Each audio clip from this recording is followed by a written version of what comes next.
Kira-kira apa sih pentingnya berbahasa? Yang pertama, dengan berbahasa kita mampu berinteraksi dengan siapa saja.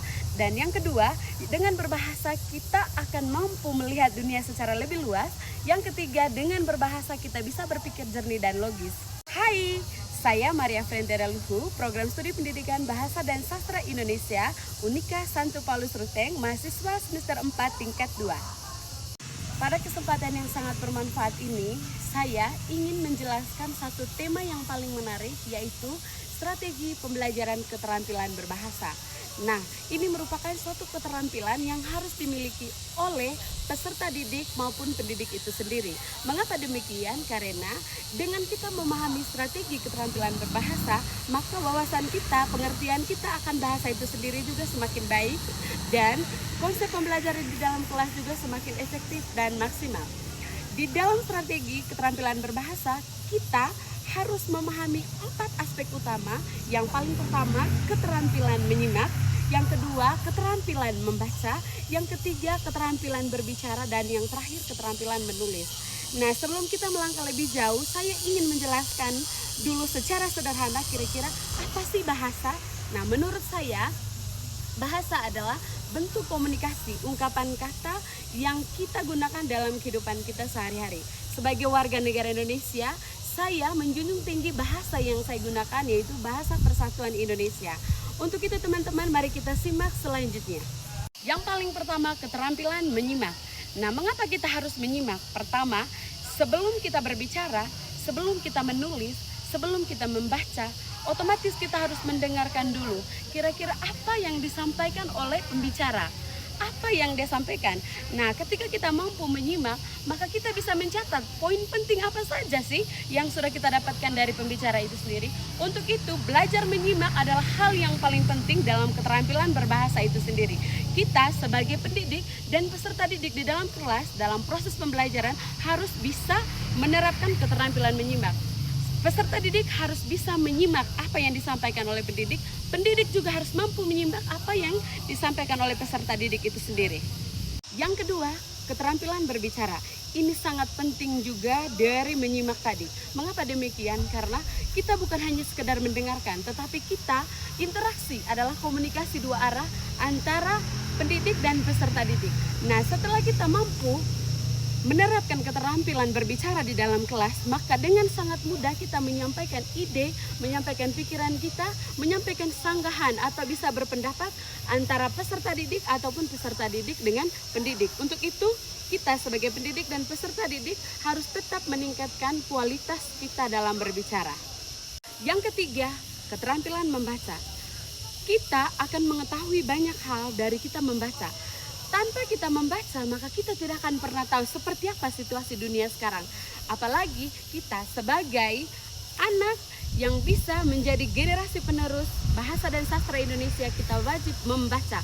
Membaca itu banyak manfaatnya. Yang pertama, kita mengetahui apa yang kita tidak tahu. Yang kedua, kita bisa bertanya kira-kira apa pertanyaan yang harus kita tanyakan dari teks bacaan yang kita baca. Dan yang ketiga, dengan kita menerapkan keterampilan membaca, maka dengan begitu kita berani tampil percaya diri di depan umum untuk berbicara. Contohnya itu dalam penerapan kita, kehidupan kita dalam sehari-hari sebagai peserta didik ataupun pendidik. Pendidik memberikan kesempatan kepada peserta didik untuk berani berbicara di depan, entah itu berbicara membaca pidato, entah itu berbicara membaca puisi, membaca pantun, membaca naskah drama dan lain sebagainya yang berkaitan dengan naskah bacaan itu sendiri. Yang terakhir, keterampilan menulis. Ini juga tidak kalah penting dari 3 keterampilan yang sudah saya jelaskan. Mengapa demikian?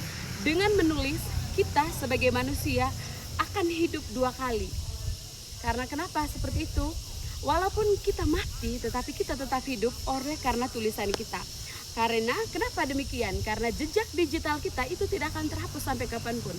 Menulis adalah bagaimana keterampilan kita untuk menuangkan ide, menuangkan gagasan, menuangkan pikiran kita di atas kertas melalui tinta ballpoint yang ada. Dan dengan menulis, segala sesuatu yang mestinya harus kita ingat, sangat mudah buat kita karena kita bisa membaca catatan sebelum kita akan mengikuti tes. Contohnya, kita akan membaca sesuatu agar mudah diingat kembali.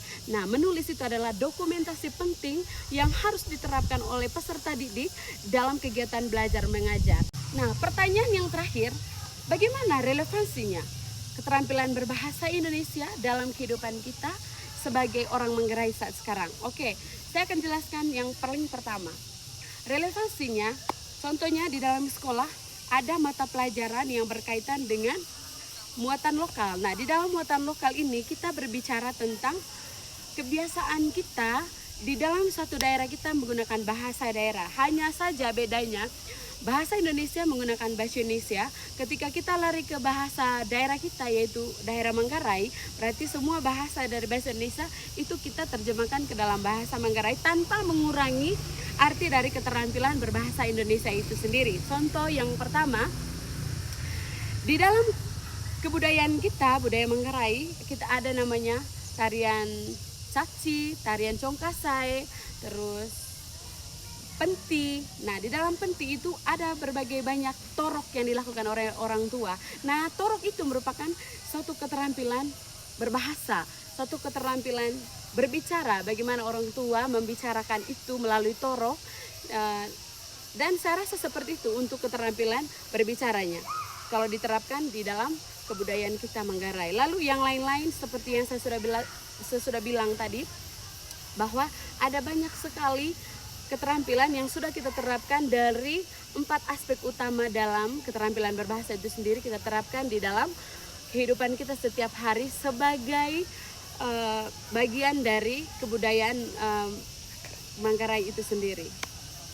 Terima kasih, sekian dulu untuk pagi hari ini. Semoga semua materi yang sudah sampaikan, penjelasan yang saya sampaikan kepada teman-teman bisa diterima dan semoga bermanfaat untuk kita semua. Selamat pagi, sampai jumpa.